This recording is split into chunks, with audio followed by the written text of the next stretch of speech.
So just thinking about the early lessons with regards to, being a consultant, is there particular advice, lessons you learned through the experience and things that you think, gosh, that was so important, to being a successful consultant that you'd want to share, I guess, with others? Mal? Listen. You stole mine. Well, it's pretty important, and having decided what to do, you've still got to communicate that to get somebody to do what you're suggesting they do. And I think it's pretty fundamental to, perhaps not to design consulting so much as to management type consulting, Yes. which really Evans and Peck grew into as well. I mean, we started very much construction management, but the business developed into construction management and general management. Yes. And the second one in particular is about listening and coaxing and coaching and doing all those things that go with it. Yes, very true. Ian, you say Mal stole your... Yeah, well, Listen. I was going to say that. Listen. But, okay, I have another one. We're talking from the same script. Yes. Project.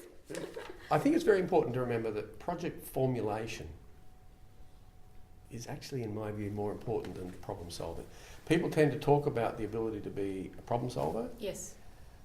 You have to make sure you're actually looking at the right problem. Right. Because so often you see people being distracted onto something which isn't actually the fundamental issue or the fundamental problem. Yes. So Yes. I think that's important. Yeah, because I think sometimes you've shared stories with me that the clients themselves don't actually know what the problem is.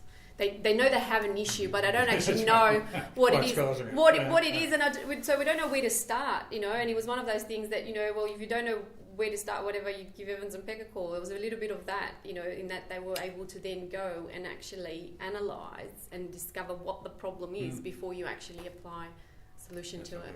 Yeah, Graeme. Yeah, I can't add much to that, but there's a comment made to me by this today, a very prominent barrister named Brett Walker, who was the head of the New South Wales Bar Association for quite a while. But when he was a junior barrister, he was working for O'Keefe,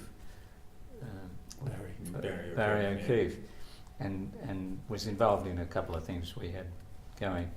And I was very impressed by, one, his ability to analyse problems, and two, his way of expressing it. And we were in the midst of one of the very few arbitrations we had in Pearson Bridge, and I was been on the stand for a while, and he said, "Oh, don't worry about it. He's a stone unturner." and I said, "What do you mean?" And he said, "Oh, he's always turns around, picks up all the stones to see if he can find something under them. Just ignore it." And from Brett's point of view, he didn't worry about the stones. He'd sit down, analyse the problem, get rid of all the rubbish, Yes. and back his judgment to go for what was, in his view, the important things. And I think that's a really fundamental thing for any consultant. You get faced with a lot of rubbish. Yes. You've got to be able to get rid of the rubbish and say, well, these are the key issues. Yeah. These are the things we'll focus on. Yes. And I think that's really important in judgment. A lot of people make a lot of money turning up stones, but they don't solve many problems. That's right. It's not adding any value, isn't it? Back to, you want to be adding value.